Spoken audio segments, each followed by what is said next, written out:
porque va a estar licitando un proyecto que no le es favorable en el fondo. Esta declaración jurada, la letra D, dice haber eximido estar conforme con estas bases de licitación de más antecedentes y documentos de las mismas, aceptando expresamente las obligaciones que le imponen, el cumplimiento de la ley de concesiones, su reglamento y demás normativas aplicables al contrato de concesión. Todas estas normas van reafirmando el mecanismo que entrega el Ministerio de Obras Públicas para que los concesionarios hagan una adecuada valoración de sus ofertas técnicas y ofertas económicas y de los antecedentes del proyecto. Aquí el Ministerio no obliga al concesionario, le pone a disposición una cantidad de antecedentes, el concesionario es el que evalúa si los antecedentes en el fondo le ofrecen garantías suficientes para poder construir la obra o si está dispuesto a asumir los riesgos de acuerdo a sus análisis particulares, porque aquí en el fondo hay una propuesta. Por su parte, el artículo 1.7.8, bueno, aquí estos son temas generales también, establece una obligación de cumplimiento de ordenamiento jurídico.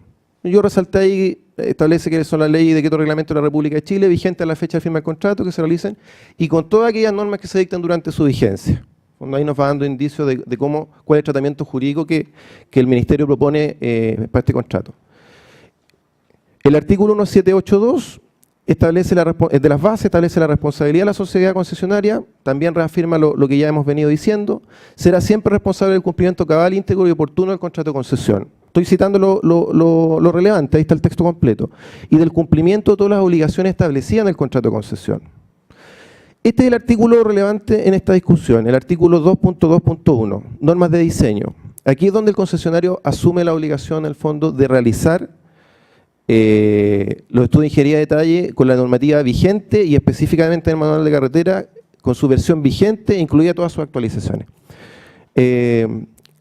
Aquí, bueno, esto está en las bases, está vigente y es una obligación establecida. Por eso nosotros hacemos este análisis. O sea, aquí hay una obligación, por lo tanto no tendríamos por qué inmediatamente enmarcarnos en la hipótesis excepcional que establece el artículo 19, que es efectivamente para actos de autoridad que no están contenidos en las bases de licitación, no recogidos de ninguna manera, y que escapan un poco a lo que se pudo prever al momento de licitar. Aquí es absolutamente previsible, y de hecho así se obligó la concesionaria, de que tenía que confeccionar los estudios de ingeniería de detalle de acuerdo a las normas vigentes y de acuerdo a la versión vigente del manual de carretera. Ahora, era obligación de ellos ver cuál iba a ser el impacto de esa modificación, de un instrumento que está en constante modificación, y lo pudieron haber consultado en el proceso de licitación.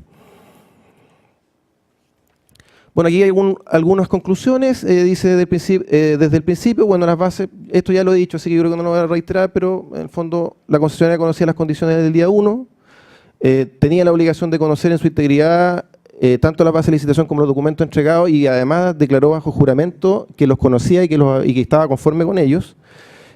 Pudo hacer consultas al respecto tanto al Ministerio de Obras Públicas como a los organismos competentes. Suscribió voluntariamente el contrato, o sea, claramente aquí estimó que había hecho una buena evaluación y que en el fondo no tenía inconveniente en comprometerse con este contrato. Y de acuerdo a esas conclusiones, bueno, nosotros estimamos que es evidente que el cambio normativo delegado es de exclusiva responsabilidad de la sociedad concesionaria. A continuación, voy a hacer, en honor al tiempo, porque la parte técnica es bastante extensa, un breve resumen. Bueno, estimamos que no debiera aplicarse la hipótesis de compensación del inciso primero artículo 19, y no obstante ello hacemos un análisis que también estimamos que no se cumplen los requisitos copulativos que exige la ley. El primero, nosotros, es un tema que la verdad que no tendríamos que controvertir, está claro, la actualización del manual de carretera es posterior a la adjudicación del contrato. Sin embargo, en ese punto nosotros sostenemos que no constituye un hecho sobreviniente porque estaban todos los elementos dados con anterioridad para estimar que podía haber un cambio y la concesionaria se obligó en esos términos, cumpliendo la versión vigente. En el segundo requisito que dice que no haya podido ser previsto el tiempo de adjudicación, bueno, es un poco lo mismo que reforzamos el primero. O sea, aquí el tema de la previsibilidad, yo creo que al menos en este caso particular no se configura porque efectivamente estamos ante un instrumento que sufre constantes cambios. Hay una obligación en las bases de licitación que establecen que los proyectos debieran hacerse de acuerdo a ese instrumento actualizado, a la fecha de desarrollo y aprobación de los proyectos. Y es un hecho público y notorio, como yo les digo, o sea, en la página web uno basta entrar sin ser especialista en la materia y ahí uno le explica claramente en qué consiste el manual de carretera y que es un instrumento que está en constante actualización. Bueno, aquí hacemos, dentro de ese mismo punto, un poco la reflexión que mencionaba el presidente del panel, que estimamos que en el caso del concesionario no se puede estimar que es un neófito, sino que es un experto en estas materias y que conoce el estado del arte. Aun cuando no hayan cambios normativos, normalmente conocen la tendencia o para dónde va, en el fondo, las aplicaciones técnicas de los distintos proyectos. Es un tema que puede ser debatible, pero en estricto rigor son grandes empresas y grandes consorcios que tienen presencia internacional y que incluso conocen las técnicas que se están desarrollando muchas veces de punta en otros países. Tercero, que no constituye una norma legal o administrativa dictada con efectos generales que exceda el ámbito de la industria de la concesión. Aquí nosotros, bueno, derechamente, desde el punto de vista jurídico, no obstante que creemos que no se configura ninguno de los requisitos por los términos expuestos, derechamente aquí creemos que el texto no da para poder incluirlo, porque dice que no exceda el ámbito de la industria de la concesión. O sea, hay un mandato expreso. Y recordemos que para la aplicación de esta hipótesis, los requisitos deben concurrir de manera copulativa. Y el manual de carretera y el manual de señalización son manuales que claramente exceden la industria de la concesión. Se aplican a nivel general en la infraestructura vial, tanto por organismos públicos, de manera vinculante, como organismos privados que los toman como referente técnico y obviamente que tienen que cumplirlo si dicen relación con caminos, ejecución en obra en caminos públicos o con caminos que se conectan con caminos públicos. Y el cuarto requisito, que altere significativamente el régimen económico del contrato. Bueno, aquí la concesionaria trata de hacer énfasis en ese requisito. Ahí hay una cita textual de lo que ellos mencionan en su presentación. En principio, bueno, lo que nosotros hemos señalado, omite o pretende ignorar que era su obligación elaborar los proyectos de ingeniería de detalle debiendo cumplir la normativa vigente. Ahora, con posterioridad, en la página 35 de su discrepancia, no sabemos cómo se desdobla en el sentido de decir, oye, cumplimos la obligación, pero los costos son de ustedes. Ahí hay una cierta inconsistencia en el argumento, porque nos dice, por un lado, que hay un desequilibrio económico, no reconoce que es su obligación, pero después nos dice, oye, de acuerdo al artículo 221 de la base de licitación, se reconoce expresamente que es una obligación elaborar los proyectos de ingeniería de detalle debiendo cumplir con la normativa vigente. Y que esta obligación nace de las VALI. No obstante ello, pretende traspasar la concesionaria el costo al Ministerio de Obras Públicas, hace como un mix entre las bases de licitación y lo que dice el artículo 19, que claramente nosotros creemos que no corresponde en base a todo lo que hemos expuesto. Una reflexión en términos porcentuales del presupuesto oficial de la obra, que son 8.400.000 UF, la diferencia de costo por aplicación de normas es un 3,4%. Nosotros creemos que en su evaluación técnica, si hubiese tenido todos los elementos, la concesionaria podría haber incorporado este costo sin alterar sustancialmente su oferta al Ministerio de Obras Públicas. Ahora dejo la palabra a don Rogelio Pérez y a don Víctor Neira para exponer la parte técnica. Hola, buenas.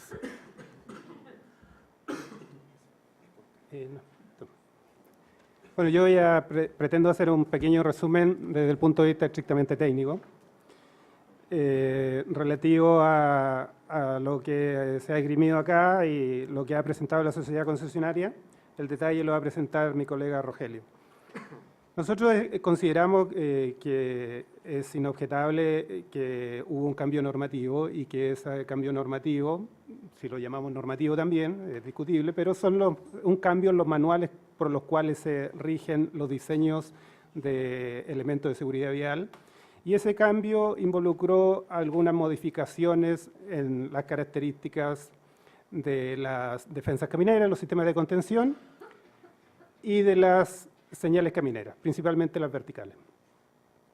En el caso de las defensas camineras, implicó en algunos casos, parcialmente respecto a todo el diseño de contención de la ruta, implicó un cambio en las defensas laterales, ¿okay? En la tipología, y nosotros estamos de acuerdo en que se debía cambiar la tipología.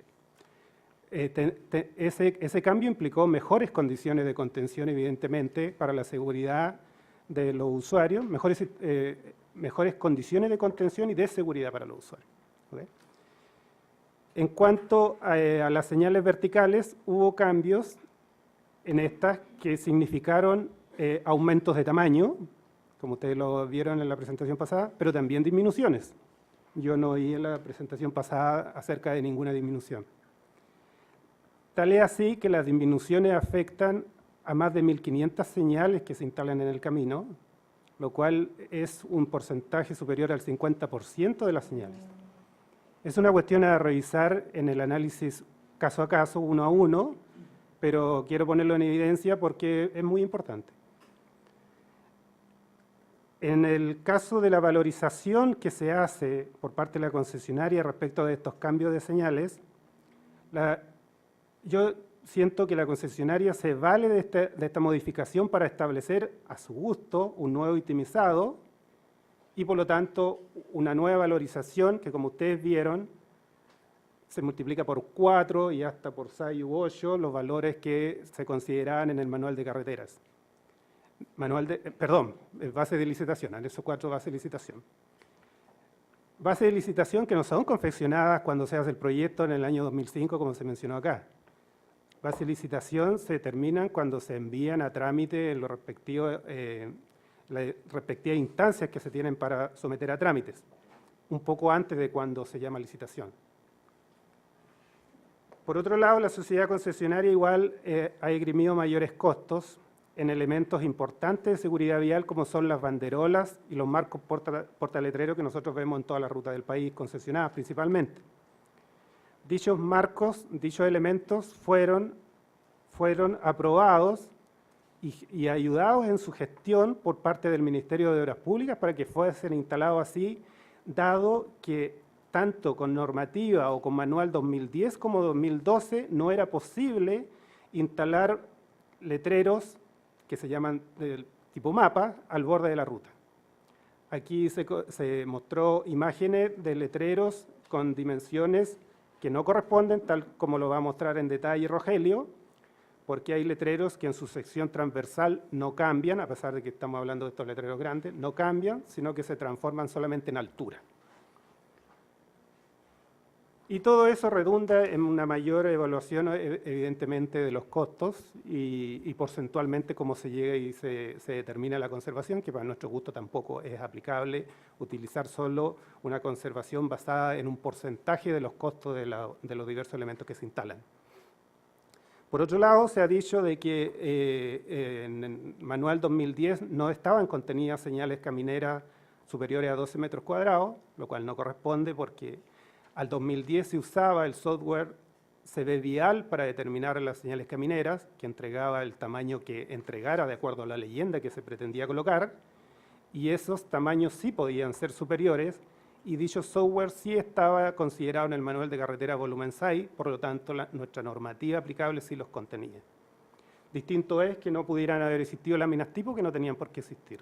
O sea, es bueno que existan, pero no es necesario que existan. Ese es un resumen. Rogelio va a ir al detalle ahora.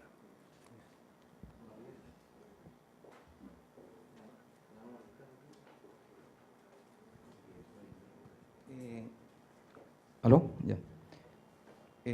Aquí yo voy a mostrar un poco, digamos, la implicancia de estos cambios en el manual de carretera o la normativa, digamos, vigente que tenía que usar el concesionario, que en respecto a los sistemas de contención, ¿cierto? Su implicancia, digamos, en este contrato concesionado solo influye en las barreras que se disponen por efectos de alturas de terraplén. Porque la nueva manual de carreteras lo que hace es introducir el número de camiones, de presencia de buses y camiones, por lo tanto hace una diferencia con la norma del manual de carreteras del 2010. Entonces, la única diferencia o la única implicancia respecto a esto de los cambios en las contenciones de estas barreras se da solamente en los terraplenes, y que lo que hace justamente es hacer un cambio, como lo voy a mostrar más adelante. Aquí se puede ver que en la normativa 2010, en las sectores de terraplén, por presencia de camiones, yo podía usar un nivel de contención medio, que lo da una barrera doble onda, a diferencia del manual de carretera del 2012, que por presencia de camiones y buses, por su número y porcentaje, hace aumentar en un punto, digamos, el nivel de contención, por lo tanto lo lleva a una barrera de nivel de contención medio alto. Y eso lo otorga una barrera triple onda.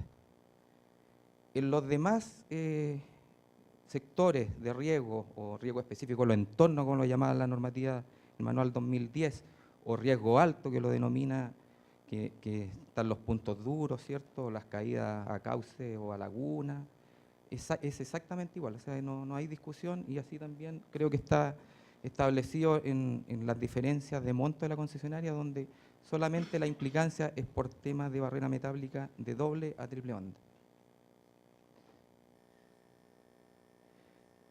Ahí me salta un poco la duda después, porque en el tema de las conservaciones habla bastante de las barreras de hormigón, pero las barreras de hormigón por cambio normativo siempre han sido las mismas, no hay